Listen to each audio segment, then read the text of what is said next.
Variance let's see कि 23 दिसंबर 2025 का divine message, goddess guidance, universal message क्या है। आज का दिन कैसा है, किन एनर्जीज़ के साथ है और अभी आपको क्या सुनने की ज़रूरत है, किस गाइडेंस को फॉलो करने की ज़रूरत है। आज के दिन कोई सिचुएशन आए तो उसको कैसे डील करें, आपकी लाइफ की कोई पर्टिकुलर सिचुएशन चल रही है तो उसमें क्या करना सही है।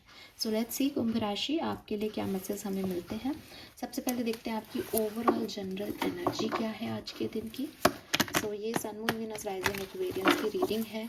जब भी ये रीडिंग आपके सामने आएगी आज के दिन उस सिचुएशन में आपको क्या करना चाहिए उसके रिगार्ड में आपको इस रीडिंग में गाइडेंस ज़रूर मिलेगा। लेट्स सी 23 दिसंबर 2025 sun moon Venus rising Aquarians overall energy. Please universe, please divine power, please spirit guides, please give me the accurate message. Okay, we have Aquarius number 11। तो Aquarius के लिए reading कर रही हूँ। Aquarius का card आ रहा है। एक्वेरियस, सबसे पहले तो मुझे ऐसा लग रहा है कि आप आज एक बहुत ही खूबसूरत सा चेंज अपनी ज़िंदगी में देख पाएंगे, ठीक है। एंड 11 11 10 10 9 9 ये नंबर जो हैं वो भी आपको रिपीटेटिवली दिख रहे हों तो ये मैं आप लोगों से कह रही हूँ जिन लोगों को ये नंबर दिख रहे हैं, बिकॉज मुझे ऐसा लग रहा है जैसे it's a message of new beginning, ठीक है। अब ये न्यू बिगनिंग ऐसी नहीं है कि मतलब ऐसी हो भी सकती है लेकिन ज़रूरी नहीं है ऐसी हो कि साहब आप कुछ नया शुरू कर रहे हो, ठीक है। बट अगर आप किसी चीज़ में स्टक थे या कोई एंडिंग चल रही थी तो वहाँ कुछ ऐसी चीज़ें हो सकती है जिससे आपको एक ऐसा लगे कि फाइनली मेरे लिए ये चीज़ ग्रो कर रही है, फाइनली अच्छा हो रहा है, ठीक है। तो ये चीज़ मुझे दिखती है। कोलैबोरेशन का कार्ड है तो हेल्प मिलना, साथ मिलना, पार्टनरशिप होना और अपनी लाइफ को जब पीछे मुड़ के देखना तो समझ आना कि अच्छा चलो ये चीज़ ख़त्म हुई, चलो यहाँ से लेट गो करते हैं, मूव ऑन करते हैं। एक ऐसी पॉजिटिव एनर्जी जहाँ पे अब आप आगे बढ़ गए हो। जब हम एक्वेरियस साइन की बात करते हैं तो वी ऑल नो कि हम खुद का साइन है।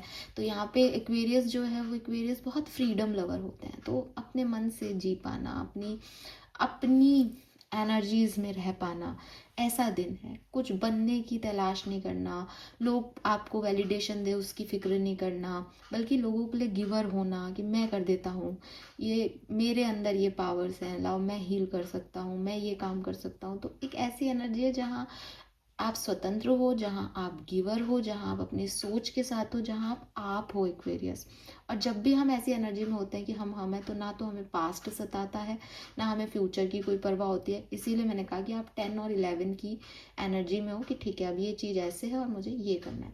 और यहाँ कोई रिग्रेट्स नहीं है, कोई जैसे कि ना एक बेफिक्र एनर्जी है एक्वेरियस की कि आई एम ओके, मेरी लाइफ सही है, मैं बढ़िया हूँ, मैं खुश हूँ, मैं अपने आप से प्रसन्न हूँ ठीक है। सो वो एनर्जी मुझे यहाँ पे आपकी डेफिनेटली दिखती है and beautiful energy create. Saturn की भी एनर्जी है यहाँ पे। कोई काम आपके रुके हुए थे, स्लो जा रहे थे तो अब यहाँ पे आपके बनेंगे। कुछ चेंजेस भी आप महसूस करोगे आपके थॉट प्रोसेस में, लोगों के थॉट प्रोसेस में, आपकी सिचुएशंस में चीज़ें चेंज होंगी आपके लिए। लेट्स सी गाइडेंस क्या है आज के दिन का एक्सपीरियंस के लिए। Desires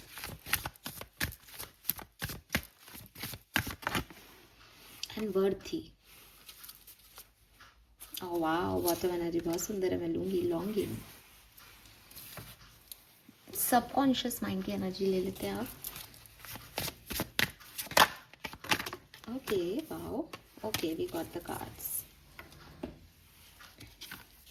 explore feelings and self compassion.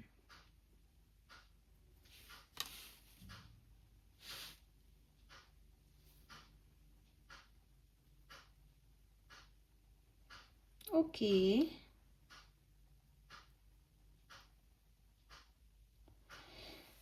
Alright. देखो एक्वेरियस, सबसे पहले तो हम कलर ऑफ द डे की अगर बात करते हैं तो इट्स रेड कलर। आज आप रेड कलर पहने तो आपके लिए बहुत अच्छा रहेगा। लेकिन मंगलवार है आज के दिन और मंगल जो है वो अगेन अग्नि तत्व का कारक है। तो अगर आपको लगता है दैट आपका मंगल मार्स का पोजीशन सही नहीं है, आपको मार्स अच्छे इफेक्ट नहीं देता है, या आप बहुत इम्पल्सिव हो जाते हो रेड कलर में, तो आप रेड अवॉइड करो, ठीक है। फिर आप कोई भी कलर पहन सकते हो, लेकिन यहाँ रेड आ रहा है, लेकिन क्योंकि ट्यूसडे है तो मैं सबको रिकमेंड नहीं कर सकती हूँ, कुछ लोगों के लिए वो उल्टा भी इफेक्ट हो सकता है। नंबर्स की बात करती हूँ तो अगेन नंबर 11, 10 और 9, 9, 10, 11 ये ऐसे नंबर तो हैं ही। साथ में 11 से 2 हो सकता है, 18 नंबर सिग्निफिकेंट हो सकता है, 17 नंबर सिग्निफिकेंट हो सकता है, 3 नंबर सिग्निफिकेंट हो सकता है, 5 नंबर चेंज का है वो भी इम्पॉर्टेंट हो सकता है, और 10 नंबर 1 नंबर जो है वो भी सिग्निफिकेंट हो सकता है, ठीक है। यस, नाउ एक्वेरियस यूनिवर्स आपको क्या कह रहे हैं। देखो, सबसे पहले तो ऐसा लगता है जैसे कहीं ना कहीं आप एक ऐसी सोल हो गए हो एक्वेरियस जो बहुत फील करती है चीज़ों को, जिसको बहुत सारे अनुभव होते हैं, जो बहुत सेंसिटिव पर्सन हो आप एक्वेरियस। लेकिन मे बी कि आपकी करंट सिचुएशन ऐसी है या आपके एक्सपीरियंसेस ऐसे हैं कि आपको कभी किसी ने सुना ही नहीं, तो अब आप ऐसे हो गए हो कि महसूस तो आप ज़्यादा करते हो लेकिन कर्म कम करते हो उस पर। जैसे फॉर एग्जांपल कि अगर आपको किसी की बात बुरी लग रही है तो आप उसको महसूस तो इतना करोगे कि आप उस पर रोओगे, गुस्सा करोगे, लेकिन ये सब आप कहाँ कर रहे हो, अकेले में कर रहे हो, ठीक है। या फिर एक्स व्यक्ति ने आपको नाराज किया तो आपने वाई व्यक्ति पे गुस्सा कर दिया और सबने कहा अरे इसका मूड को क्या हुआ, उनको पता ही नहीं कि क्या हुआ, लेकिन आपने एक्स व्यक्ति को वो फीलिंग कन्फेस नहीं की कि मुझे तेरी इस बात का बुरा लगा। आप हाइड करते हो चीज़ों को, आप अंदर रख लेते हो, और उससे आपको ऐसा लगता है कि यही तरीका है, कोई मेरे को समझेगा नहीं, कोई मुझे सुनेगा नहीं। लेकिन उससे क्या हो रहा है कि आपके अंदर वो चीज़ें ना एक जहर बनती जा रही है, टॉक्सिक होता जा रहा है इंटरनल एनवायरनमेंट, हमें दिखाई नहीं देता। बड़ी समस्या है। आज अपने कमरे में या अपने घर में आप सामान ला ला करके सारा रखते जाओ, थोड़े दिन तो आप उसको अरेंज करोगे कि नहीं मैं इसको ऐसे शिफ्ट कर देता हूँ, इसको यहाँ रख देता हूँ, लेकिन जब आप लाते ही जाओगे तो आपके घर में जगह नहीं बचेगी। और फिर जब आप बाहर से देखोगे तो आपको ऐसा लगेगा कि अरे ये घर है कि स्टोर रूम बना दिया मैंने घर को, सारा सामान ऐसे पड़ा एक के ऊपर एक। सेम आपके दिल की स्थिति हो गई है, दिल कह लो, आपकी आत्मा कह लो, क्योंकि वो ये सब बर्डन लेती जा रही है। आपको लग रहा है कि मैंने एडजस्ट कर लिया, मैं भूल गया, ठीक है लोग ऐसे ही होते हैं, मेरे सारे एक्सपीरियंस ऐसे रहे हैं, दर्द ही मिलता है, लेकिन चीज़ें वैसी हो ही नहीं पा रही आपके लिए। क्यों नहीं हो पा रही? क्योंकि आप अंदर से टॉक्सिक हो गए हो और आपको ये रियलाइजेशन ही नहीं है। बाहरी दुनिया की टॉक्सिसिटी को आपने अपने अंदर रख लिया है, और अब आप ये कह तो रहे हो कि बाहर खराब है, बाहर खराब है, बट अंदर भी उतना ही खराब हो गया है एक्वेरियस। सो यूनिवर्स चाहते हैं कि आप थोड़ा सा अपने अंदर पे ध्यान दें, बिकॉज फ़र्क ही नहीं पड़ता कि बाहर क्या मचा हुआ है, आंधी आ रही है, तूफान आ रहे हैं, बाहर क्या चल रहा है, इससे कोई फ़र्क नहीं पड़ता अगर हम अंदर से सही हों तो। लेकिन आपने बाहर क्या था उसको कभी बोला ही नहीं, उसका कभी जिक्र ही नहीं किया, तो अब आप अंदर से ऐसे हो गए हो। अंदर से ऐसे होने का क्या मतलब होता है, जैसे हम बोलते हैं ना ट्रस्ट इश्यूज़ हैं इस व्यक्ति को। ट्रस्ट इश्यूज़ क्या होते हैं कि हमको एक व्यक्ति ने धोखा दिया, दुनिया में हमें सिर्फ एक व्यक्ति ने धोखा दिया, उस व्यक्ति ने हमें सही तरीके से ट्रीट नहीं किया। अब हम दुनिया के हर व्यक्ति पे यही शक करते हैं कि ये धोखा दे रहा है। ये ट्रस्ट इश्यूज उस एक व्यक्ति ने इतने सारे लोगों का काम कर दिया क्या? नहीं, उस एक व्यक्ति की बात को आपने कभी बाहर लाया ही नहीं, आपने उसको अंदर रख लिया। अब अंदर का माहौल बाहर के माहौल से ज़्यादा टॉक्सिक हो गया। बाहरी तौर पे आप कहोगे उस व्यक्ति को तो मैंने भगा दिया, लेकिन अब जो कोई भी आपकी ज़िंदगी में आया, चाहे वो प्यार का रिश्ता हो, चाहे वो प्रोफेशनल रिश्ता हो, आपको एक सेकेंड के लिए यही लगेगा क्योंकि ये तो मेरे को धोखा देगा। क्यों लगेगा ये धोखा देगा? क्योंकि अंदर वो जहर है। बाहर से तो मिटा दिया आपने, बाहर तो गया वो व्यक्ति, लेकिन अंदर वो रह गया। तो कई बार ऐसा होता है हम लोगों के साथ कि हम ऐसे ज़िंदगी को जीते हैं और हमें लगता है कि नहीं सब सही तो है, हम क्या गलती कर रहे हैं, बाहर के लोग ख़राब हैं, पर हम अंदर से गंदे हो चुके होते हैं। इसी को मैं जब हमेशा समझाती थी बिगनिंग से, जब मैंने चैनल ओपन किया, मैं तब से इस बात को कहती हूँ कि जब हम आ रहे हैं, जब हम एम्ब्रियोजेनिक लाइफ में हैं, थोड़ी साइंटिफिक लैंग्वेज हो गई, लेकिन इस लाइक कि हम यूट्राइन कैविटी के अंदर हैं, तब हम नहीं जानते हम हमारे अंदर नहीं होते ये सारे गुण कि हम किसी से जल रहे हैं, किसी से चिढ़ रहे हैं, हमको पता भी नहीं होता। जब हम इस दुनिया में आ जाते हैं, फिर लोग हमको, कोई हंसा रहा है, कोई रुला रहा है, कोई देख रहा है, तब भी हम रिएक्ट नहीं कर पाते, लेकिन हमको समझ आता है, हम देखते रहते हैं। और फिर जैसे जैसे हम बड़े होते जाते हैं, हमारे एक्सपीरियंसेस हमको वैसा बनाते जाते हैं। नो डाउट जेनेटिक्स का फ़र्क पड़ता है, लेकिन नेचर की थ्योरी जो कहती है वो यही कहती है कि जेनेटिक्स तो है ही, लेकिन आपका जो बाहरी एटमॉस्फेयर है उससे आप अंदर भी बदलने लग जाते हो। और वही बात यूनिवर्स आज आपको बता रहे हैं कि ये जो आप अंदर से बदल रहे हो ना, ये देख लो कि ये सही है या गलत है। ये टॉक्सिसिटी जो जहर अंदर ही है, फिर वो बाहर भी जहर ही लग रहा है सब में। इसलिए कहते हैं कि बिल्कुल बच्चे बच्चे हो जाओ, एकदम इनोसेंट हो जाओ कि यार अगर कोई धोखा भी दे तो मैं धोखा खा लूँगी, लेकिन मैं जहर नहीं पाल सकती अंदर। ठीक है, क्या फ़र्क पड़ रहा है, धोखा खा लिया, ख़त्म। मैंने उसको सुना दिया, उसने मुझको कह दिया, मैंने इस बात को कह दिया कि धोखा दिया इसने, मैं भगवान के सामने रो लिया। मैंने जो है वो दूसरे लोगों पे ट्रस्ट करना नहीं छोड़ा, मैंने अपनी काइंडनेस नहीं छोड़ी। लेकिन अगर मैं उसको लेके बैठूँ और ज़िंदगी भर यही सोचती रहूँ कि यार मेरे को धोखा मिला है, मेरे को धोखा मिला है, तो शायद फिर ज़िंदगी कभी पहले जैसी नहीं हो पाएगी। और धोखा देने वाला यही तो चाहता है कि तुम नॉर्मल नहीं हो पाओ। उसका तो काम कर दिया आपने, वो तो यही चाहता था, उसको आपसे कोई लगाव नहीं था, उसने धोखा इसलिए दिया।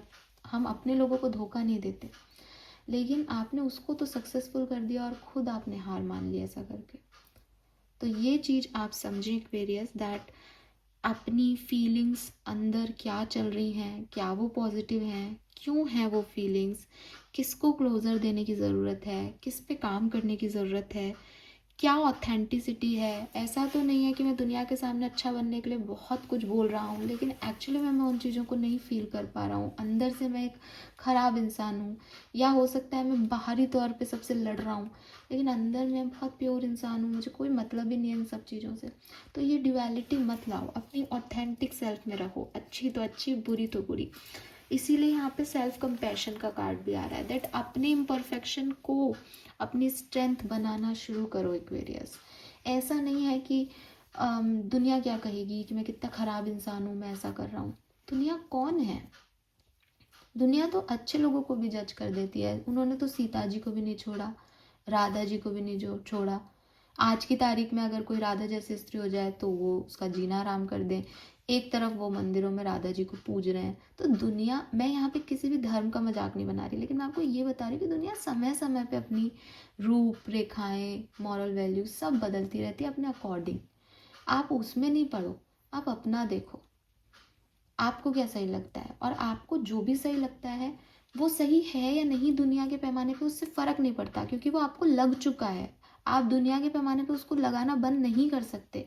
वो आपकी फीलिंग है, वो आपका, हो सकता है आप गलत हो, एक्सेप्टेड कि ये मेरी गलती है, लेकिन भागो मत अपनी फीलिंग से, भागो मत अपनी सच्चाई से। ठीक है, क्योंकि जब आप अपने आप को एक्सेप्टेंस दोगे ना, तभी आप ग्रोथ कर पाओगे, तभी आपको ये पीस मिलेगी। अदरवाइज आप इधर उधर उधर इधर भागते रहोगे एक्वेरियस, चीज़ें नहीं आपके लिए फुलफिल कर पाएंगी। ठीक है, आपके लिए एक्वेरियस की एनर्जी भी आ रही है। Aquarius is all about freedom. तो जो भी आपकी फ्रीडम है, जो भी आपकी स्वतंत्रता है, वो आपको पता होनी चाहिए कि यार मैं मेरी मर्जी का सोचूं, मैं मेरी मर्जी का खाऊं, मैं मेरे तरीके से रहूं, मेरे को क्या फ़र्क पड़ रहा है दुनिया क्या सोच रही है। ये एक्वेरियस साइन है। हमें नहीं लेना होता किसी से, हम मटके का, घड़े का पानी है जो सबकी प्यास बुझाएंगे, हील करेंगे। टैरो में स्टार कार्ड एक्वेरियस को रिप्रेजेंट करता है, पानी, इमोशंस। लेकिन वो इमोशंस हम पे हावी हो रहे हैं, हम उन इमोशंस में बह रहे हैं, हमें कुछ और दिखाई नहीं दे रहा, वहाँ हम गलत हैं। तो खुद को खोजो, खुद को पाओ एक्वेरियस दोबारा से। ठीक है, आपकी जो भी डिज़ायर्स हैं, आप जिन भी चीज़ों को चाहते हो कि यार मैं तो ये चाहता हूँ, मैं इस व्यक्ति को चाहता हूँ, मैं ये जॉब चाहता हूँ, मैं ये सिचुएशन चाहता हूँ। और यहाँ तो राधा कृष्ण ही बने हुए हैं, बिल्कुल। मैं अभी एग्जांपल दे रही थी, मैंने अभी देखा ये कार्ड तो बिल्कुल ऐसे राधा कृष्ण वाली इमेज दे रहा है, लॉन्गिंग का कार्ड। तो यस, जो भी आपकी डिज़ायर्स हैं वो आपकी पूरी होंगी। ठीक है, आपको उसमें परेशान होने की ज़रूरत नहीं है कि ये नहीं हुआ, वो नहीं हुआ, बट आप पहले फील तो करो, पहले आप सच तो बोलो, आप चाहते क्या हो ये पता तो करो। डिज़ायर्स हैं क्या एक्वेरियस की?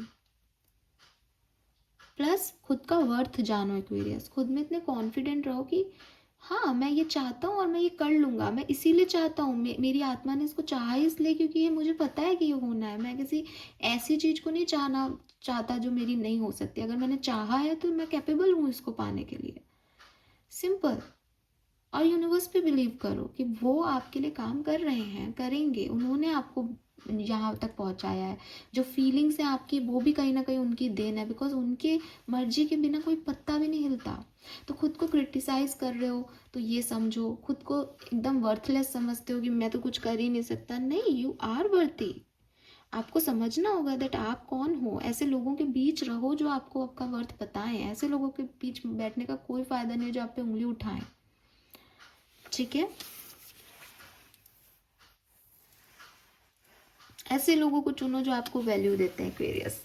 छोड़ दो उन लोगों को जो आपको वैल्यू नहीं कर रहे, जहाँ आप एक तरफा रिश्ता जो है वो निभा रहे हो और किसी को चेस कर रहे हो बहुत ज़्यादा और आपको उसकी तरफ से कोई भी आंसर नहीं मिल रहा या कोई भी रिएक्शन नहीं मिल रहा, उसको छोड़ दो। आप उस कंपटीशन में मत पढ़ो आगे, जो कंपटीशन आपका है ही नहीं है एक्वेरियस। आप उस लेवल, उस स्टैंड पे हो ही नहीं कि आप इन लोगों से कोई कंपटीशन रखो। आपको थोड़ा सा आगे बढ़ जाना चाहिए अपनी फीलिंग्स को समेट के। कुछ लोगों के लिए ये भी मैसेज आ रहा है यहाँ पे। और इमोशनल हीलिंग की ज़रूरत है, फ्रेंकली स्पीकिंग। ब्लू कलर भी आप पहन सकते हो और रोज़ कॉर्ड्स पहनो अगर रिलेशनशिप का कोई इशू है तो। हीलिंग क्रिस्टल्स लो, ग्रीन एवेंचुरिन, ग्रीन जेड, ये बहुत ज़रूरी है आपके लिए।